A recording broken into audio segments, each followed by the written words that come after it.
কেন?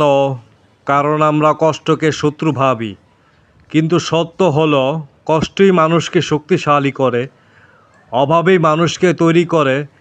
যে মানুষ অভাব দেখেছে সে সুযোগের মূল্য বোঝে, যে মানুষ ক্ষুধা চিনেছে সে খাবারের মর্যাদা জানে, যে মানুষ অন্ধকারে থেকেছে সে আলোকে সবচেয়ে বেশি ভালোবাসে।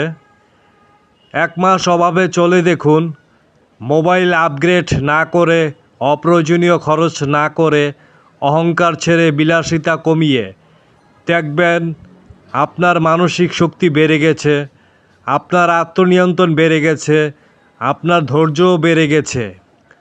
আপনি আরও ছোট ছোট সমস্যায় ভেঙে পড়ছেন না, কারণ আপনি বুঝে গেছেন মানুষকে বড় করে তার ব্যাংক ব্যালেন্স নয়, তার মানসিক দৃঢ়তা।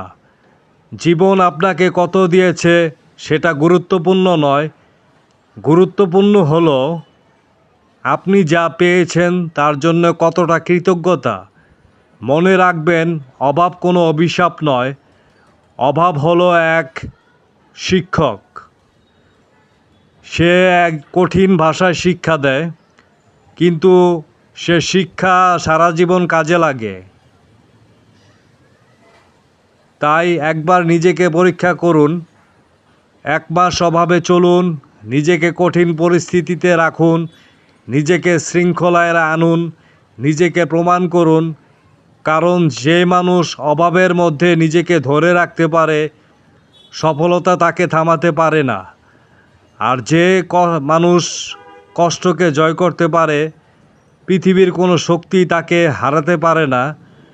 আজকের কষ্টই আগামী দিনের শক্তি, আজকের অভাবই আগামী দিনের প্রাচুর্যের ভিত্তি। তাই হাল ছাড়বেন না, সংগ্রাম চালিয়ে যান। কারণ আপনার গল্প এখনও শেষ হয়নি, আপনার সেরা সময় এখনও আসেনি।